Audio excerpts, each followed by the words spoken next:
AITA for cutting off her tuition after she left me for a better man? My name is Brandon. I am 30 years old, and I work as a project manager at a mid-sized construction company in Denver where I make about $95,000 a year. Not wealthy, but comfortable. I own a decent 3-bedroom house in a good neighborhood that I bought 3 years ago for $385,000. I worked hard to get where I am. I started as a laborer right out of high school. I went to community college at night, then climbed the ladder one rung at a time. No handouts, just hard work. I am not some flashy guy who easily attracts women. I am probably a 6 out of 10 on a good day. I am 5 feet 9 inches tall, with an average build and thinning hair, so I keep it shaved very short. But I am stable, reliable, and apparently that makes me a magnet for a certain type of woman. Spoiler alert, it is not the kind you want to marry. This is where Courtney comes in.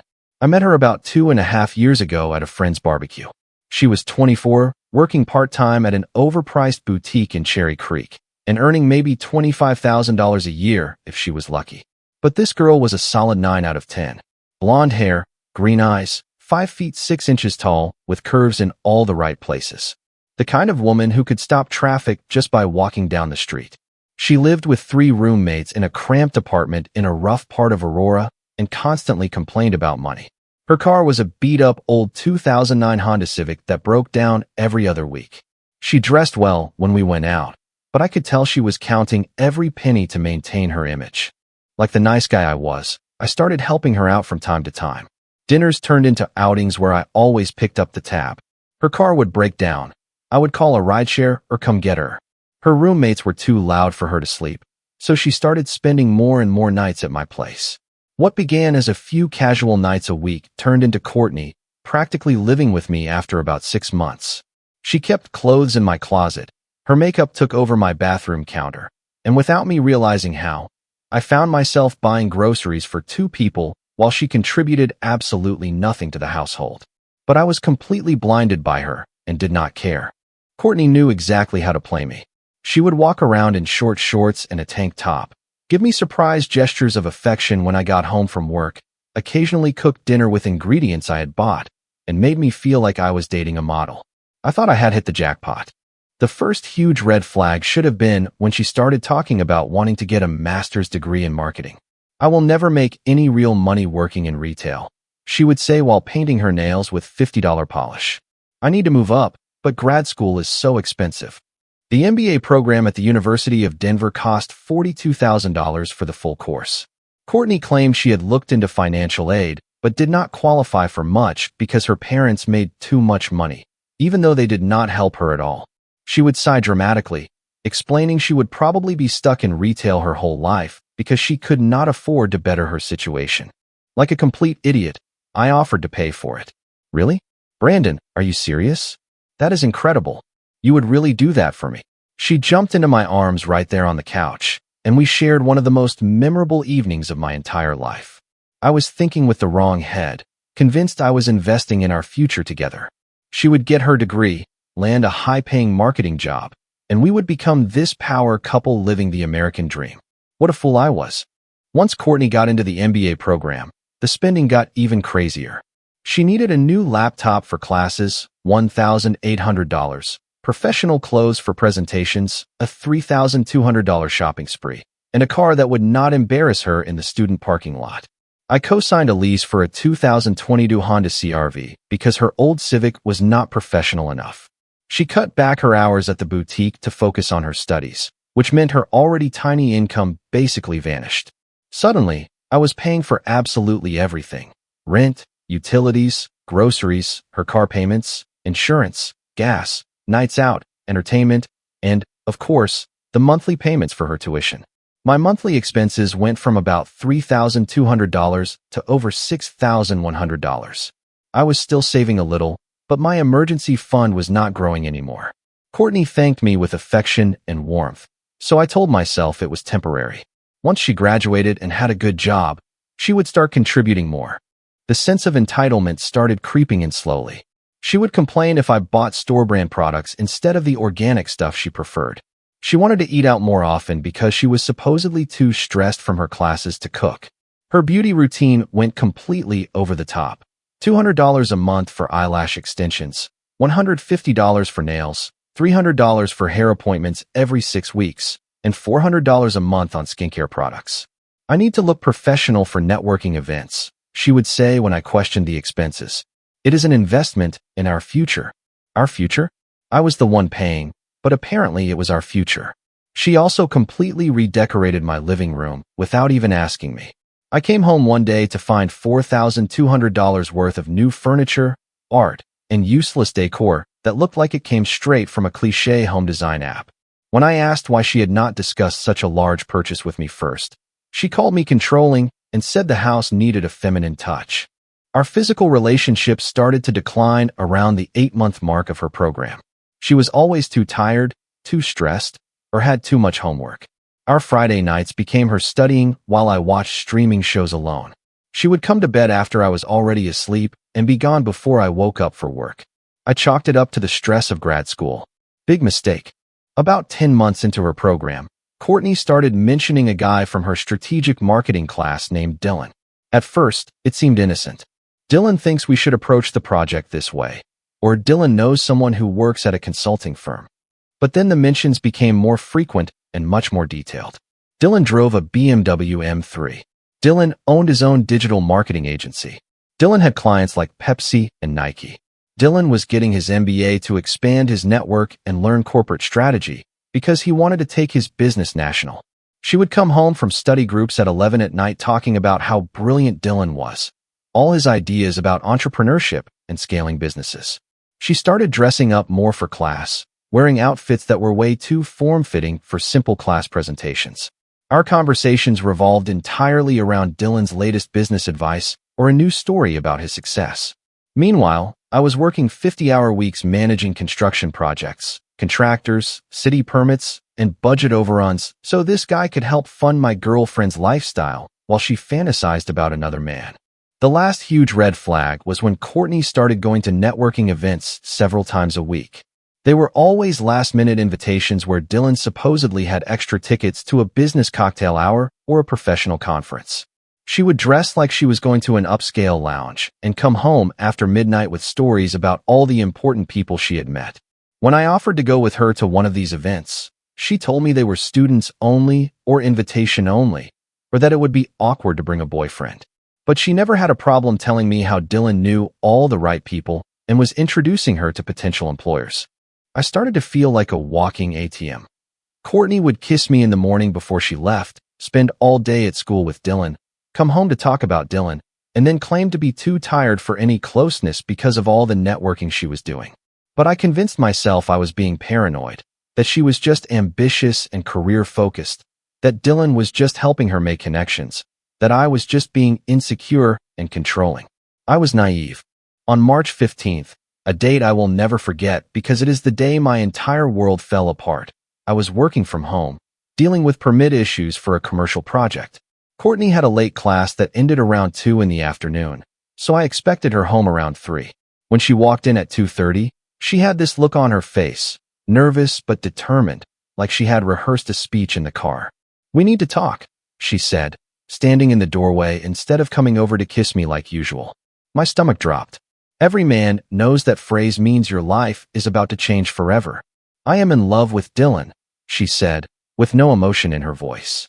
"We have been involved for 4 months. I am moving in with him this weekend." For months. For 4 months, she had been unfaithful to me while I paid for every aspect of her life.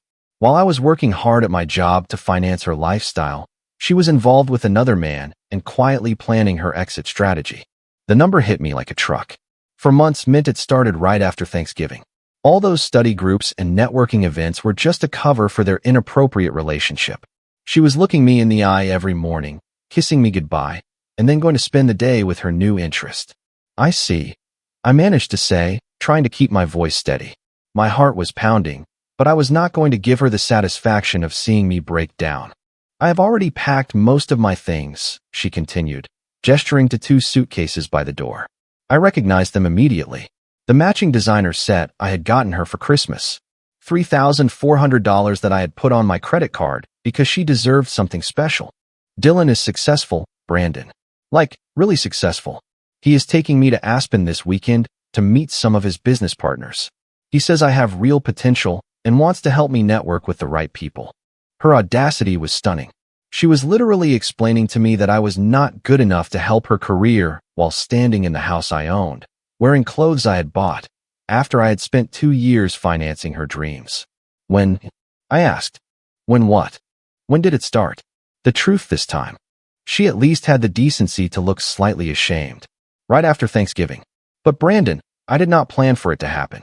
Dylan and I, we just connect on a different level. He understands my ambitions. He is going places in life, and he wants to take me with him. Going places, as if my house was not enough. As if my stable career and financial support were not taking her anywhere. I understand, I replied. I sincerely hope you two will be very happy together. She looked surprised, as if she expected me to beg, cry, or fight for her. Maybe even cause a scene to make her feel important. But I was already thinking about the next step. She had made her choice. It was time to manage the consequences. That is it, she asked. You are not even going to fight for us. Fight for what? You have been unfaithful to me for 4 months. You are in love with another man. You are moving out. It sounds like all the decisions have already been made. Brandon, I thought you would be more upset. I am processing. Right now, I am just trying to understand the timeline. She shifted uncomfortably. Dylan will be here soon to help me get the rest of my stuff. All right. I will make sure to stay out of the way. What I did not tell her was that I was going to use those next few hours very productively.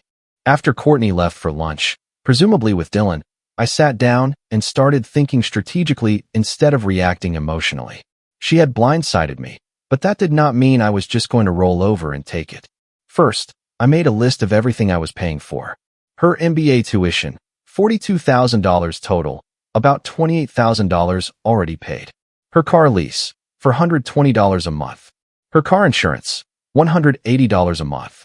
Her phone bill, $85 a month. Her health insurance through my employer, $240 a month. Groceries, utilities, and household expenses, roughly $800 a month. Her credit card, where she was an authorized user, about $1,200 a month on average. Miscellaneous spending like restaurants, entertainment, and her beauty routine, about $1,000 a month. I was literally funding a $4,000 a month lifestyle for someone who had just told me she had been unfaithful for a third of our relationship. But here is the thing. I am not an emotional guy. I am a project manager. When there is a problem, you assess the situation, you create a plan, and then you execute it efficiently. Emotions could come later. Courtney thought she was trading up from a stable guy making $95,000 a year to a hotshot entrepreneur with big-name clients. She was betting that Dylan's success would replace my financial support. It was a risky bet, and I was about to make sure it did not pay off.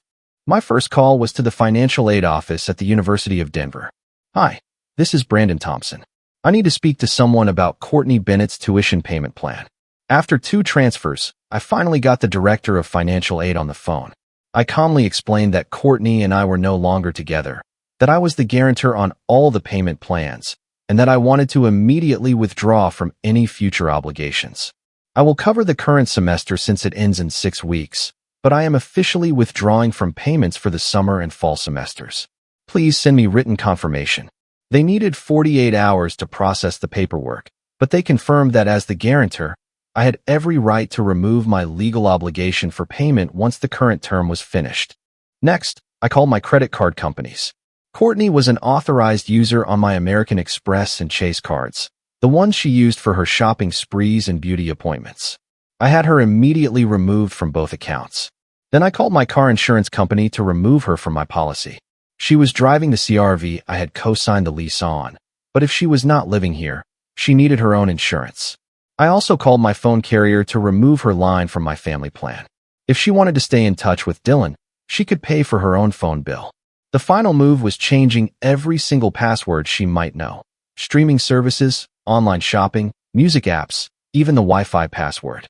If she wanted entertainment at Dylan's place, they could pay for their own subscriptions.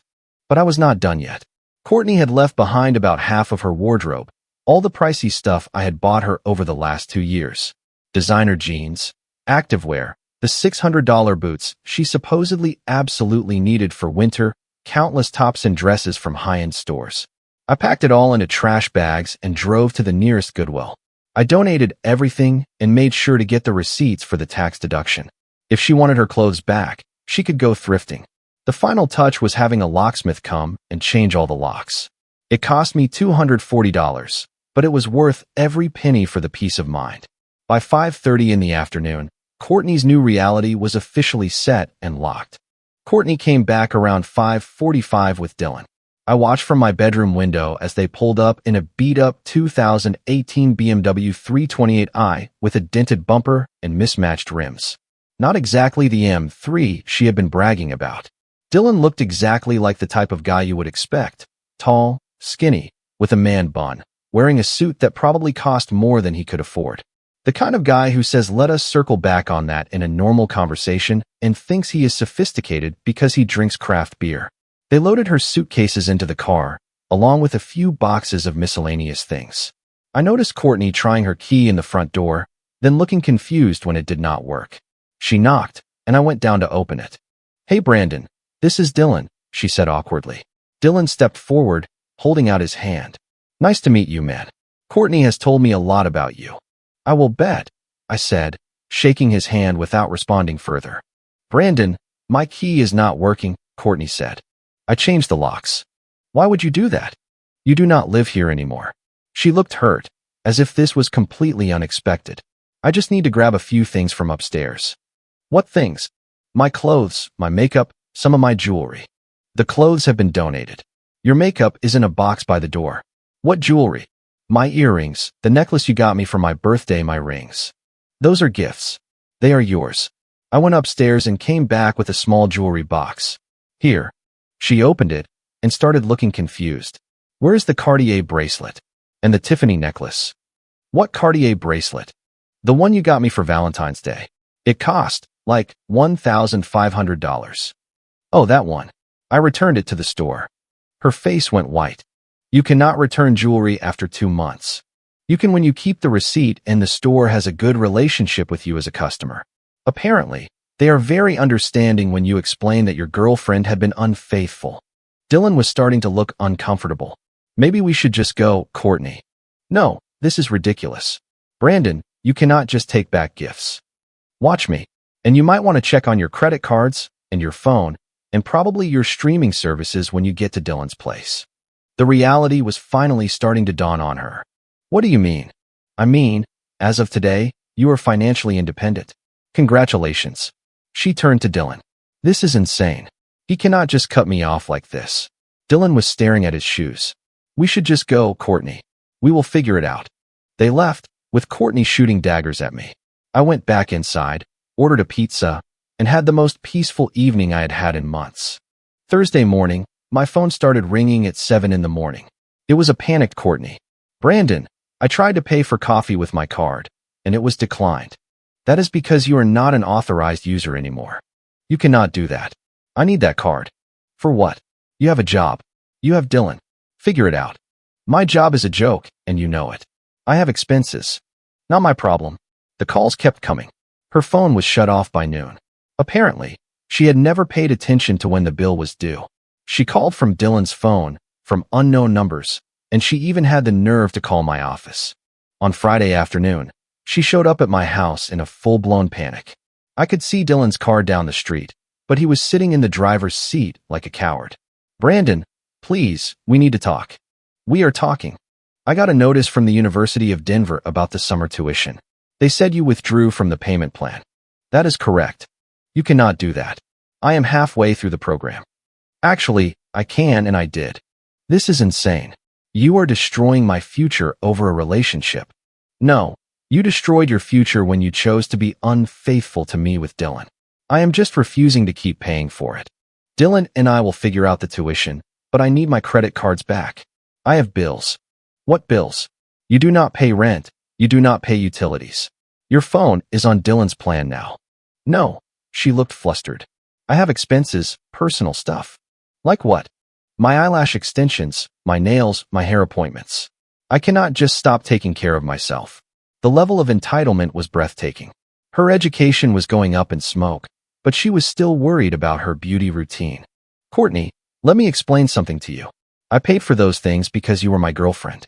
You are not my girlfriend anymore." You are Dylan's girlfriend now, so Dylan can pay for your eyelash extensions. He does not understand how expensive it is to be a woman. That sounds like a conversation you should have with him. She started crying. Real tears this time, not the manipulative kind.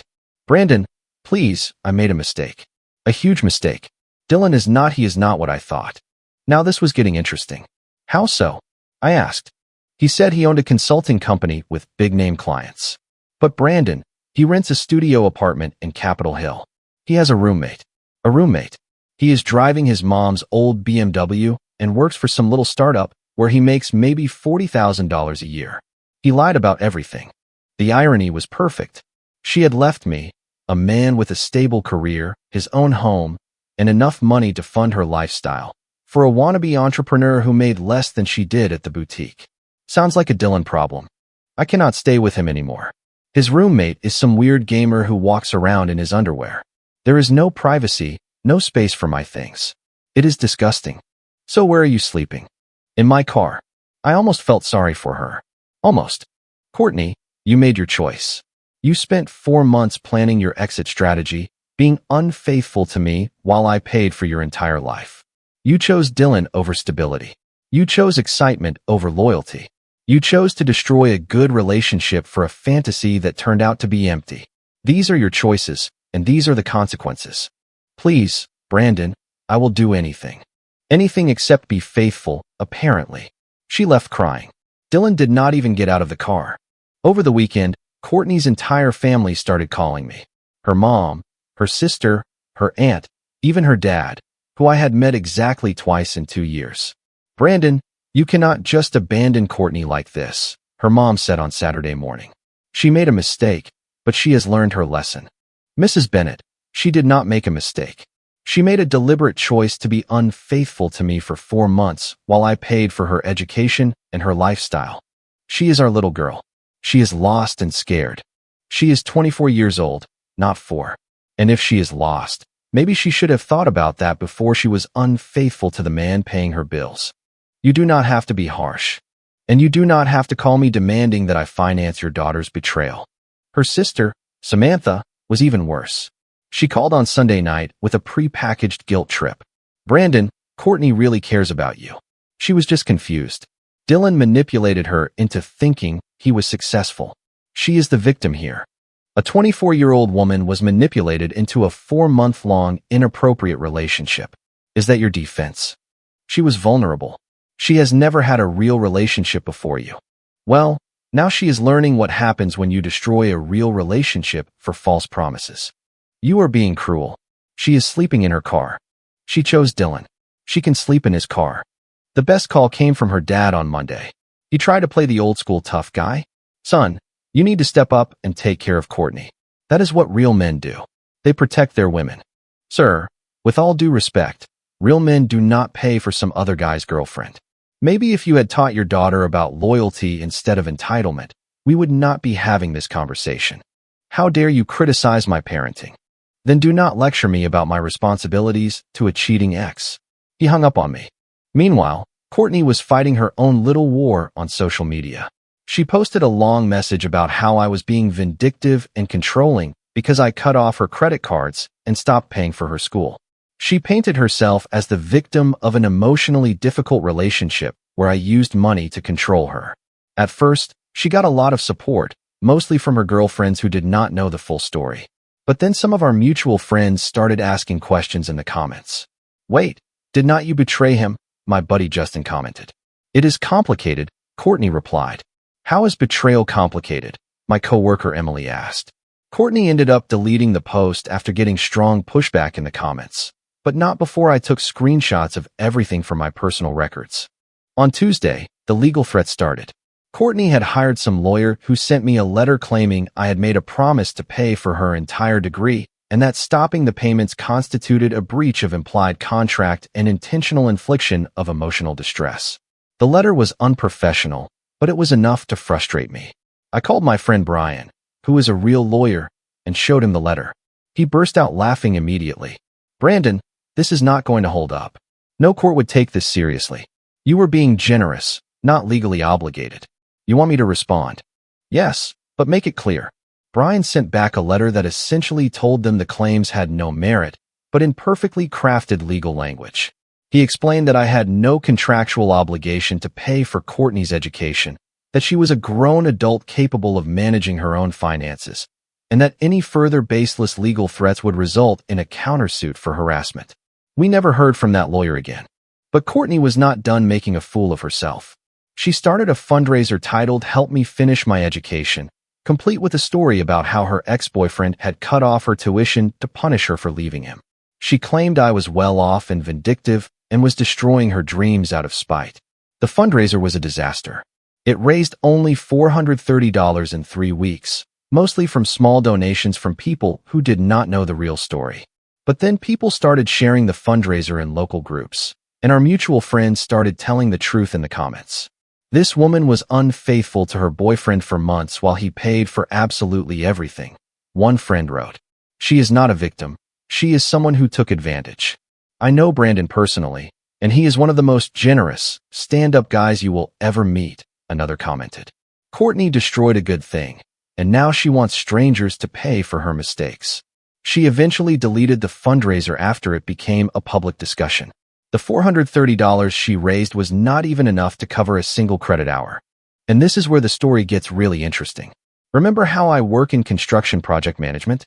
Part of my job is running background checks on contractors and subcontractors.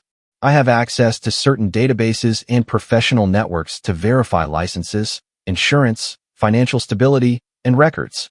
It is all perfectly legal and is done to protect my company from risk.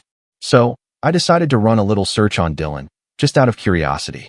And what I found was absolutely revealing. This wannabe entrepreneur was hiding some serious issues. He had been fired from his last real job at a marketing agency for falsifying client reports and padding his timesheets. He had $31,000 in credit card debt across 7 different cards, $18,000 in defaulted student loans, and, the kicker, an active warrant for his arrest for unpaid child support. It turned out Dylan had a 3-year-old daughter in Milwaukee with a woman named Amanda. He owed $12,800 in back child support and had been dodging payments for over a year. There was also a civil judgment against him for $4,200 from a former landlord for property damage and unpaid rent. But it gets better. The consulting company he bragged about? A single-member LLC that existed only on paper. No tax filings, no reported income, no business permits or licenses. The startup he actually worked for was one of those multi-level marketing supplement companies, where he was basically a salesman trying to recruit people into his downline. And the BMW? It was registered to his mother. The guy was driving his mom's old car while telling people he owned it. I had court documents, employment records, financial judgments, even pictures of the warrant for unpaid child support. This guy was not just broke. He was actively running from his responsibilities while lying about absolutely everything. So, I did what any reasonable person would do with this kind of information. I compiled it all into a neat, organized folder and created an anonymous email address. The subject line was simple: information regarding your boyfriend, Dylan. I attached all the documents, the court records, the termination papers, pictures of his daughter that I found on social media, the business registration showing his LLC had 0 activity, and even the vehicle registration proving the BMW belonged to his mom. The email contained only one sentence: "I think you should know who you are really involved with." I sent it to Courtney's email account on a Thursday afternoon. Then I sat back and waited. Friday morning, my phone rang at 6 in the morning. It was Courtney, completely hysterical. Brandon, please. I messed up so badly. Please help me. What is it now? Dylan. He is not who he said he was. He has a kid. A kid, Brandon. He never told me he had a kid. Okay. And he is broke. He owes thousands in child support. He got fired from his last job for lying. His company is fake. It is all fake. I tried to sound surprised. How did you find all this out? Someone sent me documents, court papers, employment records, and pictures of his daughter. Brandon, I am involved with a man who lied about his entire life. That sounds really complicated, Courtney. It gets worse. When I confronted him, he admitted everything. But then he asked me to help him pay the child support. He said we were a team now and I needed to invest in our future by helping him catch up on his payments. The audacity of this guy was almost impressive. He was asking her to help pay for the child he had abandoned. And what did you say to that? I told him he was out of line. I do not have any money. You cut off all my cards. I cannot even afford basic personal care. So what happened? He kicked me out. He said if I was not willing to be supportive of his situation, then I could find somewhere else to sleep. Brandon, I am living in my Honda Civic. The karma was so fitting it was almost scripted. I am sorry to hear that, Courtney. Please, Brandon, I know I do not deserve it, but can I just sleep on your couch for a few days? I will pay rent. I will do whatever it takes. I am sleeping in a parking lot behind a convenience store. This was the moment I had been waiting for. She was completely broken, desperate, with nowhere to go. The perfect time for the final step.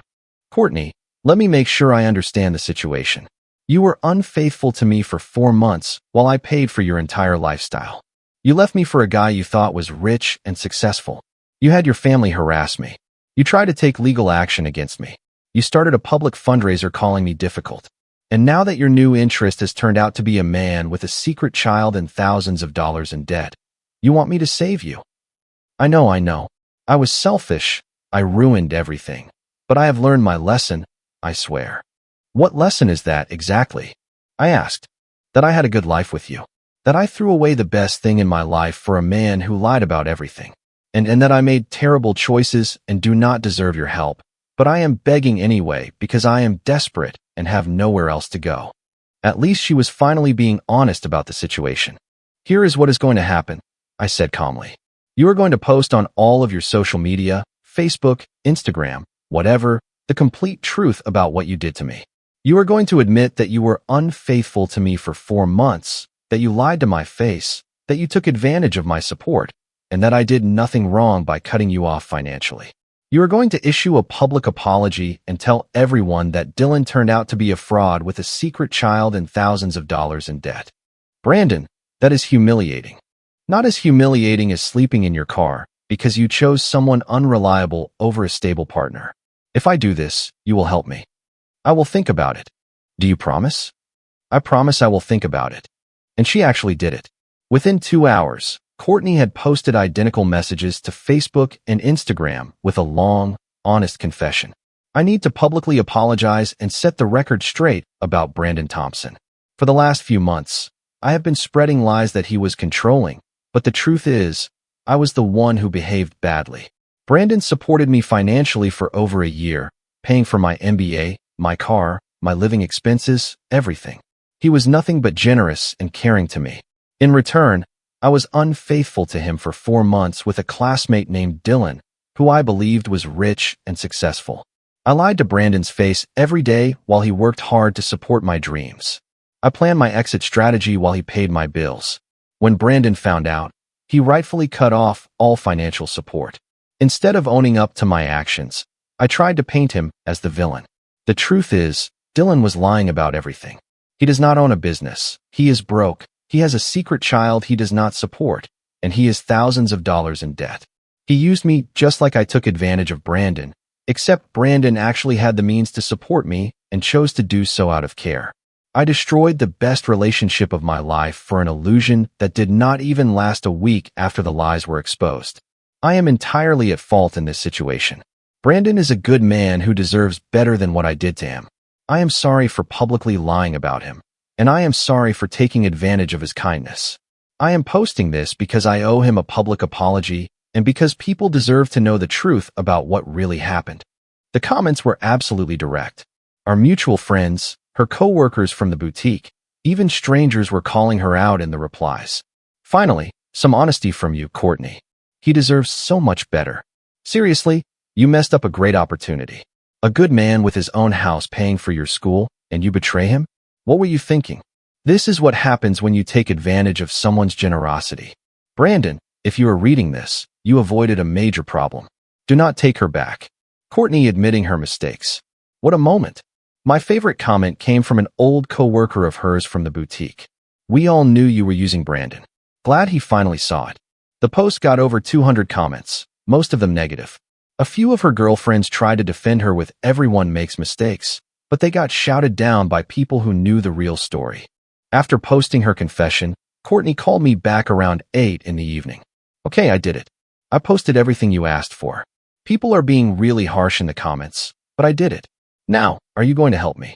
This was the moment I had been building toward for weeks. The moment of perfect justice. Courtney, I appreciate that you finally told the truth about what happened. It took courage to publicly admit your actions. So you will let me stay with you? No. Silence. What? I said I would consider helping you if you told the truth. I have considered it. The answer is no. But I did what you wanted. I humiliated myself. I told everyone the truth. You told the truth because it was the right thing to do, not because I asked you to. You should have done it months ago instead of trying to damage my reputation. Brandon, please, I have nowhere to go. I am living in my car. You chose Dylan. Now you live with that choice, alone. This is harsh. I apologized. I admitted I was wrong. You are apologizing because you are desperate and without a place to stay, not because you are actually sorry for what you did. If Dylan had actually turned out to be successful, you would still be with him, and you never would have admitted anything. That is not true. Courtney, if I gave you a time machine right now and let you go back to Thanksgiving, would you choose not to betray me, or would you just be smarter about who you betrayed me with? The long silence that followed gave me all the answer I needed. That is not fair. That is what I thought. You are not sorry you were unfaithful. You are sorry you got caught. You are not sorry you lied. You are sorry your lies did not work. You are not sorry you took advantage of me. You are sorry I stopped allowing it.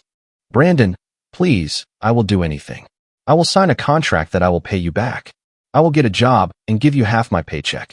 I will clean your house. I will cook for you. I will do whatever it takes. Please, just do not leave me without a place to stay. And there it was, the final offer. She was willing to do anything to get back into my house and back to my support. Courtney, I would not take you back if you were the last woman on earth. You showed me exactly who you are, and I believe you. You bring nothing to my life but drama and expense. Fine. Forget you, Brandon. You are going to regret this. When I get back on my feet, you will see what you lost. I am sure I will. Good luck with everything. Then I hung up and blocked her number. Comment. Hey everyone. This one really made me pause and reflect on my own experiences too. I hope it reminds you how deeply important it is to protect your self-respect every single day.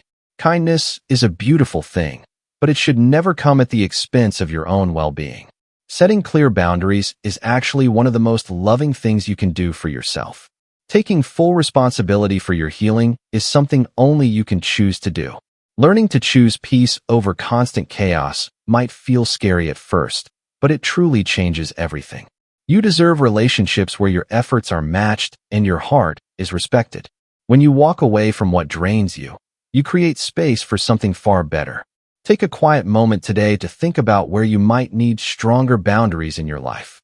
Keep choosing yourself with quiet strength and genuine kindness. If you like the stories, don't forget to leave a comment and support the channel by subscribing. See you in the upcoming stories.